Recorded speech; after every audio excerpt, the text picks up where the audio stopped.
कसले आंदोलक, हे तर हुल्लडबाज आहेत. हे इथे पार्टी करायला आलेत, हे इथे मुंबई पाहायला आलेत, हे इथे मॉलमध्ये जातात, हे मरीन ड्राईव्हला जातात, अशी काही व्हिडिओज दाखवून सध्या काही मीडिया चॅनल्स आणि काही सो कॉल्ड सेलिब्रिटीज या पूर्ण आंदोलनाला क्लासेस डिस्क्रिमिनेशन करून पाहत आहे. त्यांच्या म्हणण्यानुसार हे आंदोलक आहेत तर यांनी फक्त त्या चिखलाने भरलेल्या आझाद मैदानात राहायचं, यांना मुंबई पाहण्याचा काहीही अधिकार नाही.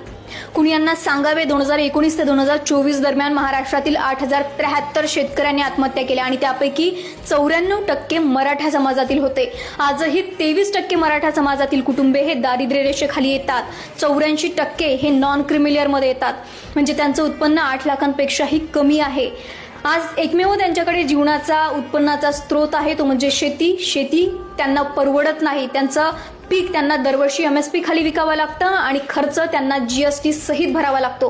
कैलास अर्जुन नागरे हे अवॉर्ड विनिंग शेतकरी होते. ते सरकारकडे सिंचन प्रकल्पासाठी भीक मागत होते, पण सरकार समोर, सत्तेसमोर ते हरले आणि त्यांनी आत्महत्या केली. महाराष्ट्राला सर्वात जास्त मुख्यमंत्री मराठा समाजाचे लाभलेत, पण सत्ता समाज बघत नाही, सत्ता शेतकरीही बघत नाही. जर सरकारने शेतकऱ्यांचे जीवनमान सुधारण्यावर वेळीच उपाययोजना केल्या असत्या तर आज मराठा समाजावर रस्त्यावर उतरण्याची वेळ आली नसती.